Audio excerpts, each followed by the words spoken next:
शीतला सप्तमी एक प्रमुख हिंदू त्योहार है जिसे शीतला माता की पूजा के लिए मनाया जाता है। इसे बासोड़ा भी कहा जाता है, खासकर उत्तर भारत और राजस्थान में। यह त्योहार मुख्य रूप से चेचक, फोड़े फूंसी और संक्रामक रोगों से बचाव के लिए माता शीतला की आराधना के रूप में मनाया जाता है। प्राचीन काल में एक नगर में एक ब्राह्मण परिवार रहता था। उस परिवार की 7 बहुएं थीं। एक दिन उनकी सास ने कहा कि वे सभी शीतला माता की पूजा करेंगी और इस दिन चूल्हा नहीं जलाया जाएगा। बहुओं ने इस पर सहमति जताई और एक दिन पहले ही भोजन बना लिया। लेकिन सबसे छोटी बहू ने इस पर ध्यान नहीं दिया और उसने अगले दिन सुबह उठकर खाना पकाने के लिए चूल्हा जला दिया।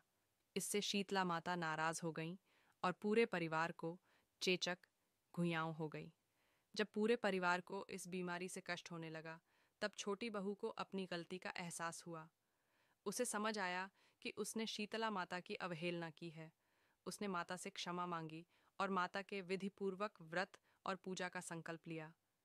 जैसे ही उसने श्रद्धा से माता की पूजा की, पूरे परिवार की बीमारी दूर हो गई और सब फिर से स्वस्थ हो गए। इस दिन चूल्हा नहीं जलाया जाता, इसलिए इसे बासोड़ा कहा जाता है। लोग एक दिन पहले ही भोजन बनाकर रख लेते हैं और ठंडा भोजन, बासी भोजन खाते हैं। शीतला माता की मूर्ति या तस्वीर को जल, दही, हल्दी और फूलों से स्नान कराया जाता है। माता को बासी भोजन, मीठे पकवान, बाजरे की रोटी और गुड़ का भोग लगाया जाता है। माता से प्रार्थना की जाती है कि वे संक्रामक रोगों से रक्षा करें और घर में सुख समृद्धि बनाए रखें।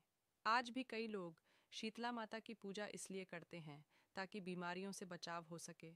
पहले के समय में जब वैक्सीन और दवाइयाँ नहीं थीं, तब लोग इस व्रत को विशेष रूप से रखते थे ताकि महामारी से बचा जा सके। इसलिए शीतला सप्तमी केवल एक धार्मिक त्योहार नहीं, बल्कि स्वास्थ्य और स्वच्छता को बढ़ावा देने का एक परंपरागत तरीका भी है।